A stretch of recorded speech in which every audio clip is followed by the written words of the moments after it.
Welcome student, स्वागत है आपका हमारे चैनल पर। आज हम गुजरात बोर्ड क्लास 12 इकोनॉमिक्स, उसमें जो क्वेश्चन आता है 5 मार्क्स का, बार ग्राफ या तो क्लस्टर बार डायग्राम या तो पाई चार्ट, जो भी अभी कोविड-19 के सिचुएशन के हिसाब से पेपर स्टाइल है, या फिर ये पेपर स्टाइल में अगर नहीं भी आता है, ठीक है, कोई एकदम फिक्स नहीं बोला गया है, लेकिन मोस्टली अभी तक के पेपर में जो देखा गया है लास्ट ईयर के, देखो आप, या तो उससे पहले के पेपर देखेंगे तो उसमें बार ग्राफ जो है वो यहाँ पे पूछा गया है बोर्ड के एग्ज़ाम के द्वारा, और उसमें ग्राफ एनालिसिस हमें सीखना पड़ता है। तो ये ग्राफ एनालिसिस एक्चुअली है क्या, ठीक है, तो उसमें हमें कैसे उसके आंसर देने हैं, कैसे क्वेश्चन बनाने हैं खुद ही मन में, और उसके ऊपर से हमें 5-6 लाइन हमें लिखनी पड़ती है हर एक ग्राफ बनाने के बाद।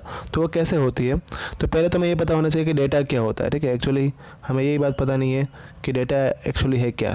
तो डेटा जो है वो simply collected information, this information often takes the form of collection of number which can be visually displayed in the table of और ऑन अ ग्राफ।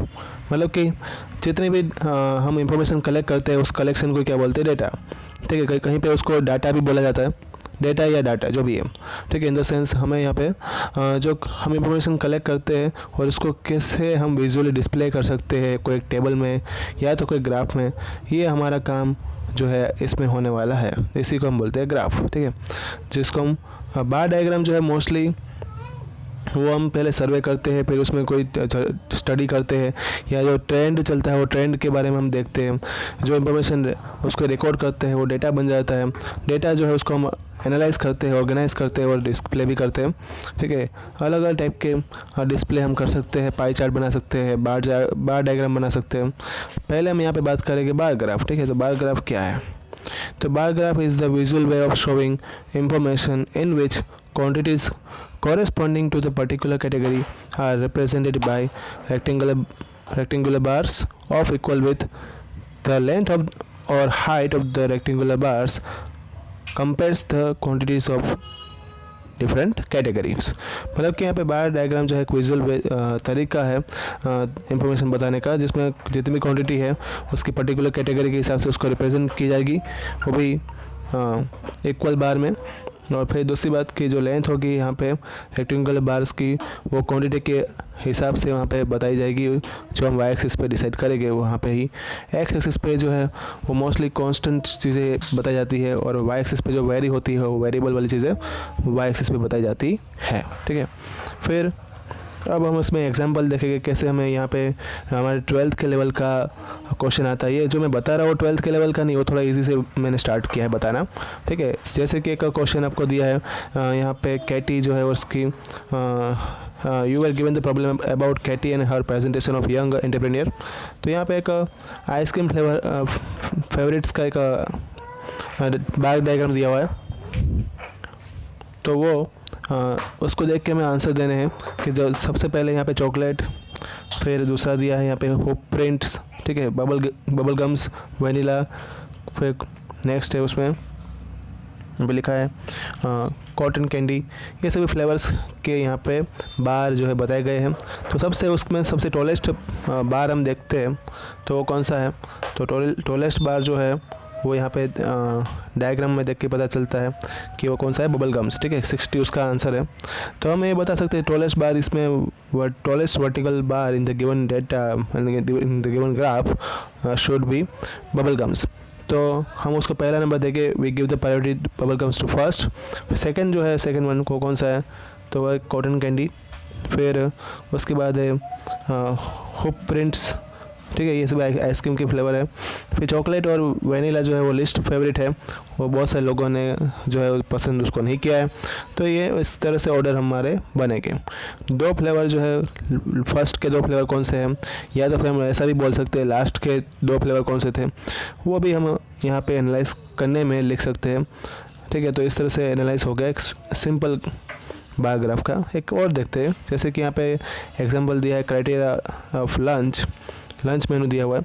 तो उसमें Caesar salad, taco wrap, sandwich, soup, chicken burger है, daily special है, ये सभी information यहाँ पे दी हुई है।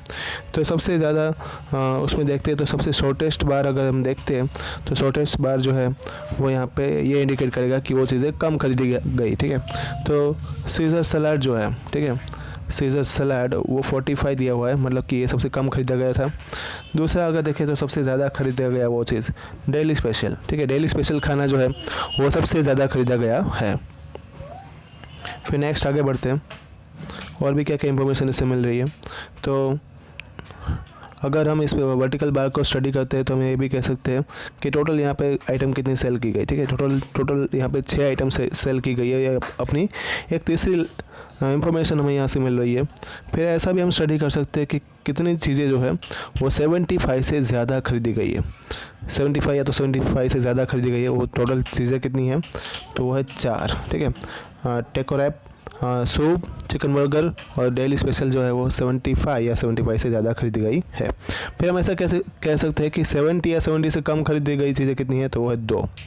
तो ये भी सर्वे में हम लिख सकते हैं।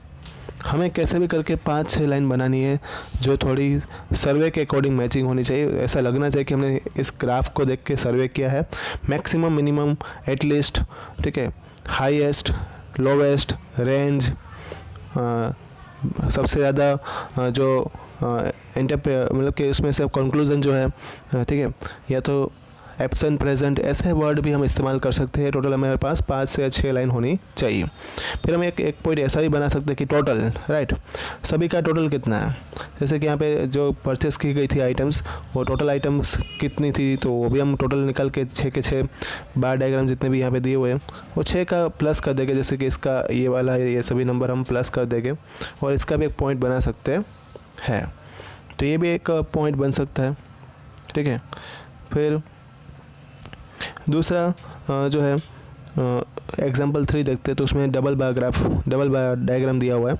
तो इसके ऊपर से स्टडी करते हैं। तो Sunday, Monday, Tuesday, Wednesday temperature जो डिग्री, मतलब डिग्री फ़ारेनहाइट में था, वो उसका डायग्राम यहाँ पे इंफॉर्मेशन के फॉर्म में दी हुई है, जो रिकॉर्ड हुआ था टेम्परेचर, ठीक है, हर एक दिन में 2000 में और 2015 में। उसके लिए अलग अलग यहाँ पे कलर से उसका शेडिंग किया हुआ है। तो 2000 में हाईएस्ट रिकॉर्डेड टेम्परेचर कौन सा था, चलो पहला एक क्वेश्चन हमें मिलता है यहाँ पे। तो 2000 में हाईएस्ट रिकॉर्डेड टेम्परेचर, तो वो जो है वो दिखाई दे रहा है 71 जो है 2000 में रिकॉर्डेड टेम्परेचर था। 71 तो किस में होगा, 2015 में होगा, ठीक है। एक तो इसको देख के यहाँ से पता चल रहा है कि तो 71 नंबर यहाँ पे आ रहा है और दूसरा आ रहा है 70, ठीक है। ब्लू कलर की लाइन में 70 ज़्यादा बड़ा है, मतलब थर्सडे को ये जो सेल्सियस जो था वो 2000 में हाईएस्ट रिकॉर्ड हुआ था। और 2015 में अगर बात करें तो वो मंडे को हुआ था, कितना था, 71। फिर नेक्स्ट आगे बढ़ते हैं। लोवेस्ट टेम्परेचर 2015 में कब रिकॉर्ड हुआ, तो लोवेस्ट टेम्परेचर जो है वो 2015 में कब रिकॉर्ड हुआ था, तो वो यहाँ पे लिखा हुआ है 60, कितना है, 60 जो है रिकॉर्ड हुआ है सैटरडे को। देखो आप देख सकते हो 60 यहाँ पे नंबर लिखा हुआ है, तो वो 60 रिकॉर्ड हुआ था 2015 में, सबसे लोवेस्ट टेम्परेचर वही था, ठीक है। तो ऐसा भी एक सर्वे बन चुका। फिर दूसरा एक बात करते हैं हम, इसको पहले मैं बंद कर देता हूँ। फिर टोटल टेम्परेचर जो है 2000 में, उस टोटल टेम्परेचर का काउंटिंग किया 7 दिन का, वो कितना था, ऐसा भी एक लाइन लिख सकते हैं। फिर एक दूसरी लाइन भी लिख सकते हैं, लिखते हैं कि 2015 में टोटल टेम्परेचर 7 दिन का कितना था, वो भी लिख सकते हैं। फिर नेक्स्ट आगे बढ़ते हैं। फिर इसके एवरेज भी पूछ सकते हैं, तो एवरेज भी हम निकाल सकते हैं, ठीक है, अलग अलग। तो फिर ऐसा भी पूछ सकते हैं कि भाई जो 2000 में वेडनेसडे के दिन टेम्परेचर कितना था, तो वो था लिखा हुआ 55 था, ठीक है। तो ऐसा ही भी क्वेश्चन हम निकाल सकते हैं।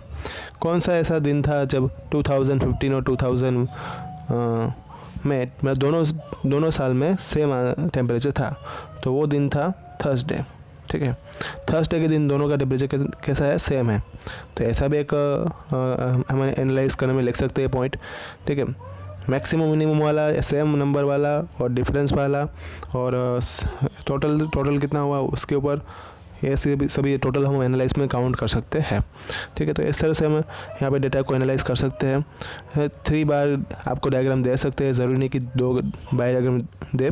जैसे कि यहाँ पे यूएस एयरलाइन, वेस्टर्न एयरलाइंस और कोस्ट टू कोस्ट एयरलाइंस, उसका डायग्राम दिया हुआ है। तो लॉस वेगस में जितनी फ़्लाइट यहाँ पे अवेलेबल है उसका डायग्राम है, ह्यूस्टन में कितनी अवेलेबल है, चिकागो में कितनी अवेलेबल है, एटलांटा में कितनी अवेलेबल है, और ओरिएंटो में कितनी अवेलेबल है, वो सभी यहाँ पे फ़्लाइट का कॉस्ट जो है टू वेरियस यूएस सिटीज़ उसका दिया हुआ है, ठीक है।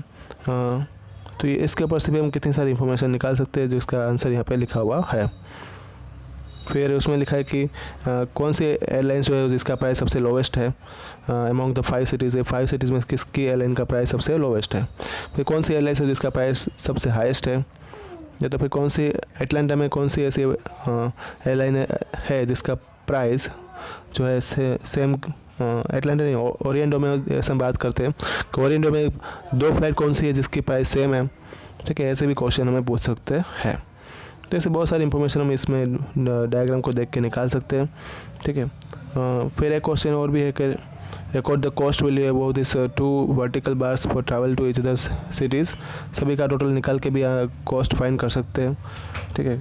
फिर और भी सारे ग्राफ है, जैसे कि यहाँ पे गैसोलीन की जो सिटी वाइज जितनी वो एवरेज उसकी प्राइस जो रहती है, वो एवरेज प्राइस का यहाँ पे ग्राफ बनाया गया है, ठीक है। तो what is the average price of the gasoline in Hawaii में कितनी थी, फिर फ्लोरिडा में कितनी थी, पर लोवेस्ट एवरेज प्राइस कौन से सिटी में थी, हाईएस्ट कहाँ पे थी, ठीक है।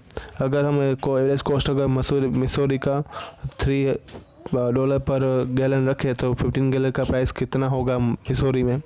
तो ऐसे क्वेश्चन भी आ सकते हैं, वो सबसे सस्ता जो है बाय कौन सा कर सकते हैं हवाई में, तो ऐसे क्वेश्चन भी आ सकते हैं, ठीक है। इस टाइप से 5-6 लाइन हमें उसके बारे में लिख देनी है टोटल। तो इस तरह से पूरा जो है मैंने आपको 5-6 एनालाइज करके बताया। और भी एनालाइज जो हम ग्राफ की करेंगे तो उसके बारे में पार्ट 2 बनेगा इस वीडियो का। तो इसमें हम पाई चार्ट में जाएंगे, क्लस्टर बार डायग्राम के बारे में बताऊंगा और भी चीज़ें हम डिस्कशन करेंगे, ओके। तो उसको भी वीडियो जो है मैं आपको व्हाट्सअप पे नोटिफाई कर दूंगा। इसको भी 2-3 बार देखना, तब जाके आपके दिमाग में ऐसे क्वेश्चन खड़े होंगे। Maximum, minimum, average, highest, lowest, total, ठीक है। और चॉइस जो रहती है, कौन सी चॉइस पसंद ज़्यादा करते हैं स्टूडेंट, कौन सी चॉइस पसंद नहीं करते। एक सर्वे सर्वे के हिसाब से कौन आगे, कौन बड़ा है, कौन छोटा है, ठीक है। या तो किसका सिलेक्शन हुआ, कौन रिजेक्ट हुआ, कौन एब्सेंट था, कौन प्रेजेंट था। ऐसे बहुत सारे क्वेश्चन जो है वो अपने मार्केट में अवेलेबल है। उसमें से कोई भी 5 क्वेश्चन आपको उठा के अपने दिमाग में लाने हैं, और सर्वे जो भी आपको वहाँ पर डेटा इंफॉर्मेशन दी होगी उसको डेटा को ठीक से पढ़ना है, और फिर उसके 5 क्वेश्चन की तरह उसका एनालाइज करना है, ठीक है। तो पहले याद रखना, ग्राफ पेंसिल से बनाना, जल्दबाजी मत करना, और 5 क्वेश्चन में ग्राफ वाला क्वेश्चन पहले अटेंड करना, ठीक है। ग्राफ पहले अटेंड करोगे तो 5 मार्क तुम्हारे पक्के हो जाएंगे। बाद में तुम थियरी लिखना शुरू करना। आधे लोग क्या करते हैं, ग्राफ एकदम ईजी रहता है तो भी उनको अटेंड नहीं कर पाते और उसका पेपर ख़त्म हो जाता है, और यहाँ वहाँ भटकने के चक्कर में 5 मार्क जो कैश मार्क है इकोनॉमिक्स के अंदर उसको भी खो देते हैं, ठीक है। वो भी उसको लॉस का सामना करना पड़ता है। तो ऐसा तुम्हारे साथ ना हो, इसलिए तुम याद रखो कि इसी तरह से पेपर जो है वो सेट भले कहीं पे भी उस क्वेश्चन को करे, आगे करे पीछे करे, मोस्टली क्वेश्चन लास्ट में पूछते हैं, पर ज़रूरी नहीं है ऐसा कहीं पे लास्ट में क्वेश्चन रखें, ठीक है। तो हमें ये बात याद रखनी है कि हमेशा इकोनॉमिक्स में जो ग्राफ आएगा उसको हम पहले अटेंड करेंगे 5 मार्क के अंदर, ओके। पता चल गया? तो रिवाइज करते रहना, लाइक करना, सब्सक्राइब करना। Thank you all.